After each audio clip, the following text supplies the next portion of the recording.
Kareem Monet. Welcome back to my channel. Today I am going to do things that I'm doing different for my next baby.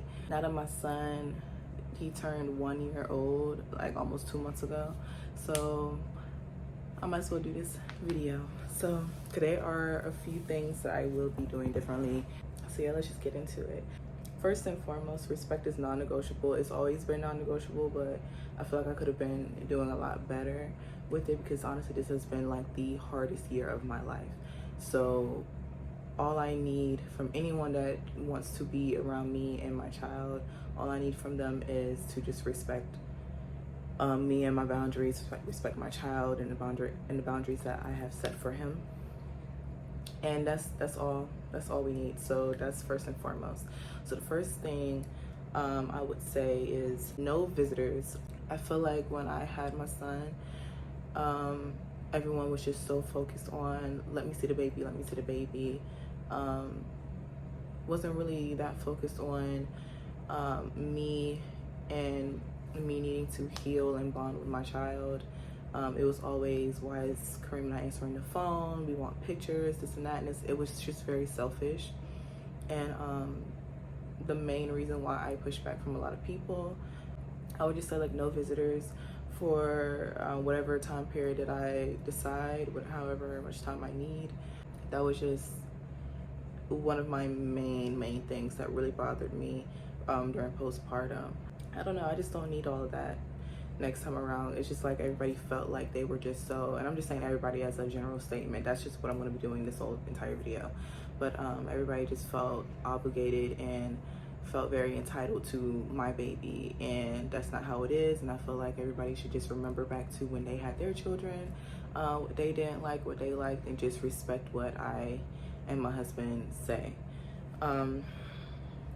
Number 2, wearing a mask at all times. I didn't realize how important this was until COVID came around, until my baby actually got RSV, and I was very upset about that. I cried about it because it was just like nobody was respecting the whole stay out of his face. I really didn't want anyone kissing him, anything like that. And just my baby at 3 months old, my husband and I got married at like 3 months postpartum, and I had my baby, I had people set to watch my child, and they were all in front of me so that I can have my eyes on him at all times.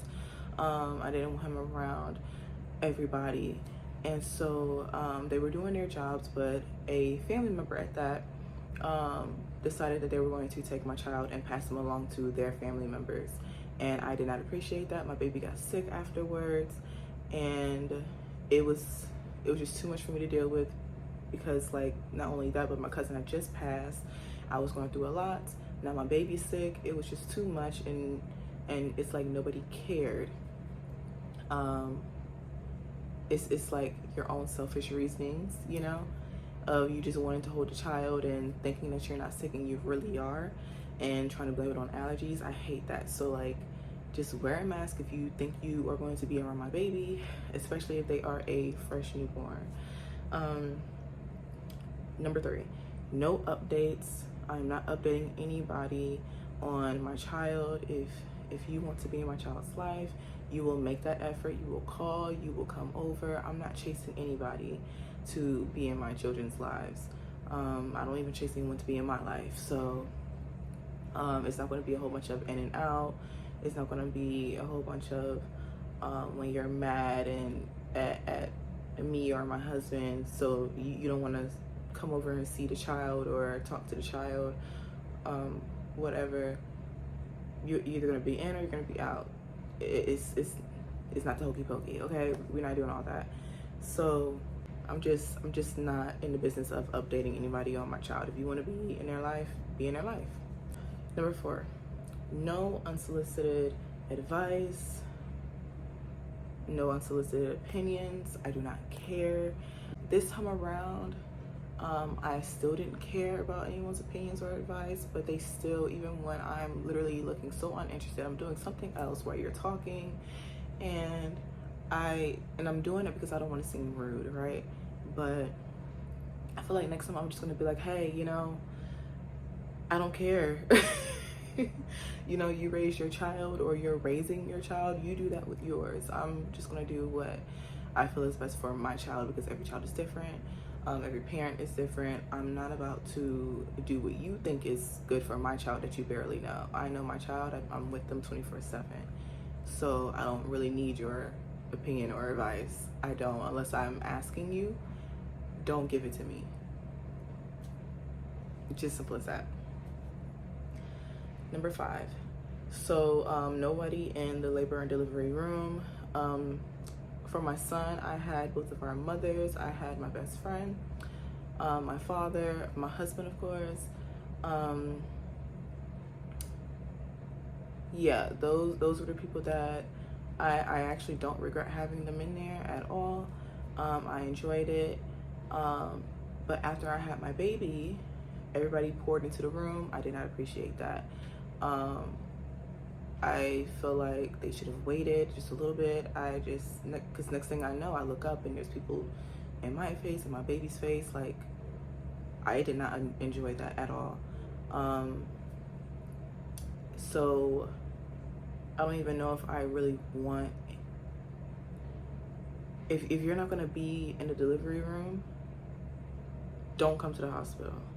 If I don't, like, I don't need all of that.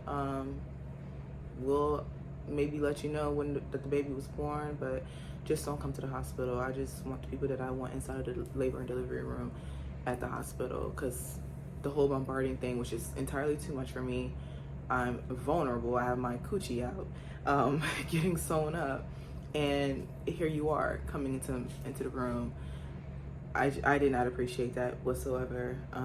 Yeah, just none. I want to be peaceful, because I realized after I had my son, everybody, that was in there after I had my son, well, nobody coming by like that. It was just like, after a while it dwindled down, and then it turned into, well, you can bring him to us, and how come you never come over, bring him over? Because no, it goes back to the, I'm not chasing you. Like, no. Wasn't very supportive. Those same people were not very supportive with my postpartum journey, and yeah, no. No. This is number 6. I'm not passing my baby around to obviously strangers, but stranger family members as well. If my child does not know you, no, because my son, he's not comfortable around people that he does not know. He doesn't want a lot of people holding him, especially right now, because he just wants to walk around and things, so he really doesn't want people touching him like that. But adults do not respect that, don't care. They just, like I said it earlier, it's their own selfish reasoning. So I don't believe in the whole passing around my baby. And you don't have to hold him or her. You don't have to hold them. I really don't understand people's obsession with holding somebody else's baby and feeling like they could do whatever they want with somebody else's baby. It's really weird. You wouldn't want that if it was your child. So it's just like, and it doesn't matter who you are. Like, to me, because I've had people say this, like, oh, I'm such and such, it doesn't matter. I don't care who you are. It could be my own mother. I don't care who you are. If I say no, it's no. Because I am his parent. My husband is his parent. What we say just goes, So it's just weird. Just, especially if my baby is a newborn. Like, I'm not passing my child around, and then my baby's crying, and I've literally had people just constantly say, oh, it's because they don't know me. You need to bring them around more. No. Number 7, no speaking negatively about my child. I've had people talk about his weight, and like, no negativity. I don't need it. Don't speak that over my child's life. I don't like that. Literally, with me breastfeeding, my baby was a chunky little thing, and that's fine. And who doesn't like chunky babies? But to constantly say, oh, he's fat, like, just negatively, like, I don't mind people like, oh, he's so chunky, he's so fat, look at the chunky cheek. That's okay. that's okay. Because who doesn't like a chunky baby that looks like a Cabbage Patch doll? Like, who doesn't love that? But for you to negatively, it's like it's all about the tone. For you to negatively talk about my baby, like, please, you will never see him again. Like, I don't like that. And someone literally was constantly talking about his weight, and it was so annoying. And it doesn't matter how much, you know, we would explain how breastfeeding works and things like that. Breastfeeding, having all the natural fats and things in it can make your baby look like a Cabbage Patch doll, and that's fine. That's okay. I feel like if his doctor had no problem with the way he looked, then nobody else should have. And I didn't have a problem with the way he looked. He's cute.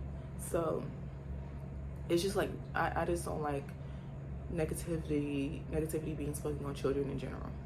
I don't.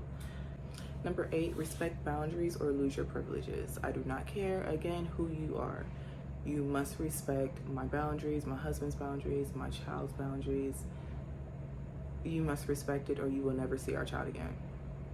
This time around, I was giving chances, and I am not the type of person that normally gives chances. You get one chance, or maybe two, but I just constantly kept giving chances, and with the people that is with, it's kind of hard, specifically for my husband. But it's like me, I don't care. My baby come first. No, if you can't respect what we say, you cannot see our child. Number 9 is speaking up a little bit more, because if you know me, I do speak up for myself a lot. I have no problem with communication. With certain people, it was a little harder for me because I didn't want to cause problems within my marriage, because it's not necessarily, well, I'm not gonna say that. I didn't want to cause problems within my marriage and my family, so I didn't speak up as much. And I feel like if it's my family, then I need to speak to them. If it's his family, he needs to speak to them about it. But sometimes that does not work. It works for, okay, sometimes it does not work. I feel like I need to, I'm actually doing it now, but I feel like I just need to speak up a little bit more on behalf of my husband as well, because, you know, sometimes it just does not work. And just remember that it's not about their feelings at all. Their feelings does not matter when it comes to my child. So, and last but not least, number 10, my baby being comfortable is more important, because like I said, nobody else's feelings matter when it comes to my child. My child being comfortable and happy is my first priority, not an adult's feelings. I feel like maturity is respecting it. Like, that's the word of the day, respect. Like, that's all it is. Like I don't know what is so hard about people not respecting the parents and what they have to say about their child. Like, if my child doesn't want to be picked up, my child doesn't want to be picked up. My child doesn't, first of all, I'm not doing the whole sleepover thing anyway. My child is not staying in nobody's house. But if my child doesn't want to go to you, that is okay, and you shouldn't force them to do so. We just had this problem. If you saw my vlog, in one of my last vlogs, we just had this problem. If my child does not want to go to you, my child doesn't want to go to you, and you should not force him. If my child doesn't want to do something, you're not going to force them. You're not going to force them. And it's not about me raising children to not respect adults. It's respect goes, first of all, respect goes both ways. You will respect my child. Just because they're a child doesn't mean that they don't deserve respect. And if you are making them uncomfortable or trying to make them do something that is uncomfortable for them, then that is a problem for me. And if I have to speak up for my child, I will do that. And you are not going to reprimand my child for that either, because it will be a problem. So I think that's really my main 10 things, really. Hopefully this will be Well, realistically, it probably won't be easy, but hopefully it will be. I will pray about it, because I'm actually really glad that I already had this in my mind even before having children, because I just wanted to break a whole bunch of generational curses and just do things differently for my children.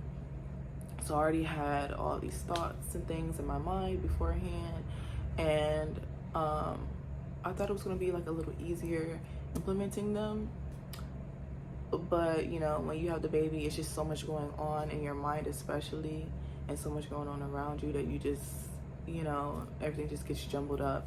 But now I am in a little bit of a better place than before, so I'm gonna start now with this child, or continue with this child, and continue it on with my future children. So yeah, those are my top 10 things that I'm doing different for my next baby.